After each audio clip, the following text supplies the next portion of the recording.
Hello everyone. Hope you all are doing fine. So children, the topic which we are going to cover today is about our earth. Yes, our earth, the mother earth. We all know that we get so many things from this earth, right? And we have already studied that earth is the only planet that supports life. So, we human beings, we are lucky enough that we are born on this planet Earth, right? हम सब ये जानते हैं कि अर्थ ही इन 8 planets में से एक ऐसा प्लैनेट है जो लाइफ को सपोर्ट करता है और हम बहुत सारी ऐसी चीज़ें हैं जो अपनी मदर अर्थ से लेते हैं बेसिक थिंग्स से अगर शुरू करें तो ऑक्सीजन जिसके बिना the life is not possible water that we drink air that we breathe food that we eat, and the list is long, long, and long.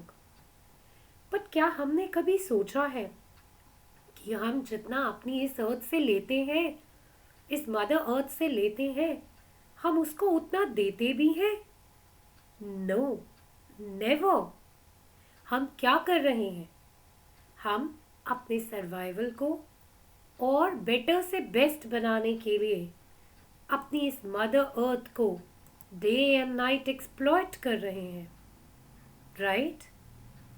Industries बना रहे हैं, फैक्ट्रीज बना रहे हैं, मॉल्स बना रहे हैं और ना जाने क्या क्या चीज़ें कंस्ट्रक्ट करते जा रहे हैं.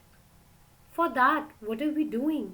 We are just exploiting our mother earth, cutting down the trees, releasing poisonous gases in the atmosphere, dumping the waste into our mother earth, into the water bodies. क्या कर रहे हैं हम? हमने कभी ये सोचा? नहीं, हमने ये नहीं सोचा. बट आपको लगता नहीं कि पिछले कुछ डेकेड से हम इसके कॉन्सिक्वेंसेस को भी फेस कर रहे हैं? जितना दुख, जितनी चीज़ें हमने अपनी अर्थ से एक्सट्रैक्ट करी हैं, इन रिटर्न हमने क्या दिया? पोल्यूशन दिया. एयर, वाटर, नॉइज, बहुत सारे डिफरेंट काइंड ऑफ पोल्यूशन से अपनी मदर अर्थ को हर्ट किया. एंड अब the punishment we all are going through किसी ना किसी फॉर्म में. Health issues day by day बढ़ते जा रहे हैं. Wildlife day by day खत्म होती जा रही हैं. प्योर एयर से इम्प्योर एयर की तरफ हम बढ़ रहे हैं. So it's the high time already, but still if we all will try we can definitely save our mother earth.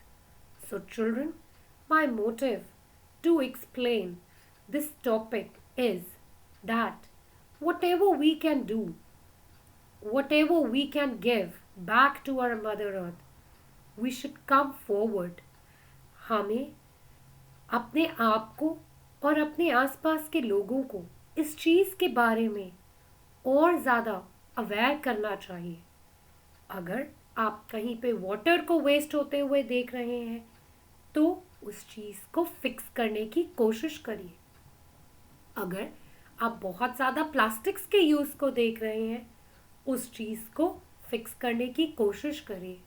शायद आगे आने वाले टाइम में हम कुछ परसेंटेज बेटर फ्यूचर की तरफ मूव कर सकें. So let's begin the topic waste and its disposal. This is the biggest problem we all are facing nowadays. Waste. There are so many different kind of waste that we people produce every day. हर रोज ना जाने हम क्या क्या waste products produce करते हैं. Water bottles, foil papers, bags, peelings of the fruits and vegetables, and many more things. इनमें से हम कुछ वेस्ट को बायोडिग्रेडेबल वेस्ट की कैटेगरीज में डाल सकते हैं और कुछ को नॉन बायोडिग्रेडेबल वेस्ट की कैटेगरी में डाल सकते हैं, right? Let me explain you the meaning of both first of all and then I'll come back to the reading part. Children, biodegradable waste means the waste which gets decomposed, the waste which gets broken down easily into the small particles with the help of microorganisms, and it mixes with the soil and makes the soil more fertile. Such kind of waste is known as biodegradable waste. वो waste material जो हम produce करते हैं और जो micro organisms like bacteria या fungi in सब की हेल्प से छोटे छोटे पार्टिकल्स में ब्रेक डाउन होकर सॉइल में वापस मिल जाता है और सॉइल को फर्टाइल बनाता है, तो इस टाइप के वेस्ट को हम बायोडिग्रेडेबल वेस्ट कहते हैं, जैसे कि पेपर, फ्रूट्स की पीलिंग, वेजिटेबल्स की पीलिंग, फार्म से निकला हुआ waste. But on the other hand side children, non biodegradable waste एक ऐसा हार्मफुल वेस्ट होता है जो कभी भी डीकम्पोज नहीं होता, जो कभी भी छोटे छोटे पार्टिकल्स में ब्रेक डाउन नहीं होता, वो सॉइल के अंदर डिपॉजिट होता ही रहता है और बहुत सारी लेयर्स बना लेता है. As a result the soil gets polluted. For example, plastics. For example, metals. So, as a responsible citizens, we should reduce the use of such non-biodegradable waste so that we can protect our Mother Earth to a certain extent. Otherwise, we will keep on adding to the environmental hazards, right? वरना हम अपने environment को गंदे से और ज़्यादा गंदा बनाते जाएंगे और इसके consequences से हमारा ही survival आगे आने वाले कुछ years में difficult होता जाएगा.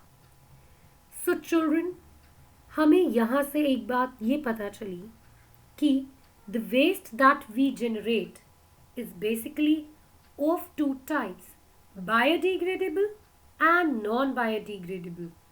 Non-biodegradable is very harmful, hazardous, so we should stop using it as much as we can.